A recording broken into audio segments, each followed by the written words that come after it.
বলছে কি তুমি অসম্ভব কথা বলছো কেন? এটা হবার নয়। মহাকুলীন তুমি, বিদ্যাধিক প্রবীণ, আমি অকুলীন, বিদ্যাদিবিহীন।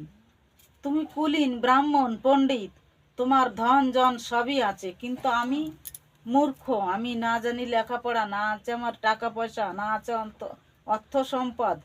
আমার সঙ্গে তোমার কখনো মিল হবে না। এটা অসম্ভব, এটা হবে না।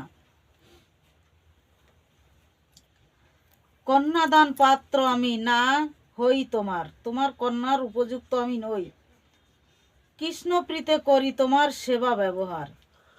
আগে আমরা বলেছি না যে অতিথি সেবা মানে নারায়ণ সেবা।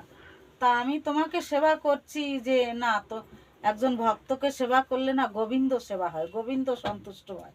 আমি সেইভাবে তোমাকে সেবা করছি, কিন্তু আমার যে মনোবাঞ্ছা, কামনা বাসনা, এইটা আমার কিছু নেই। আমি তোমাকে সেবা করছি ভক্ত হিসাবে। ব্রাহ্মণ সেবায় কৃষ্ণের প্রীতি বড় হয়, তাহার সন্তোষে ভক্তি সম্পদ বাড়ায়। কত সুন্দর কথা! দেখো, যদি কোনো বৈষ্ণবকে সেবা করা হয়, পুজো করা হয়, তাহলে সে যদি সন্তুষ্ট হয়, তাহলে ভক্তের অধীন আমার ভগবান।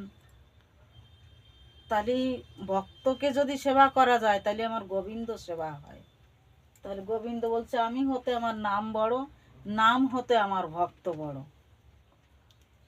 তা আমাকে সেবা করলে তুমি পাবে না, কিন্তু আমার ভক্তকে যদি তুমি সেবা করো, তাহলে তুমি আমাকে পাবে।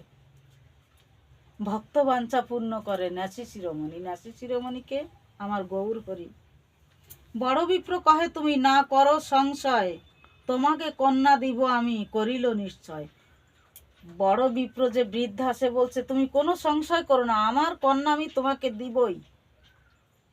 ছোট বিপ্র কহে তোমার স্ত্রী পুত্র সব, বহু জ্ঞাতি গোষ্ঠী তোমার, বহুত বান্ধব। তোমার জ্ঞাতি গোষ্ঠী, বান্ধব, বন্ধু বান্ধব কেউতে সম্মতি হবে না।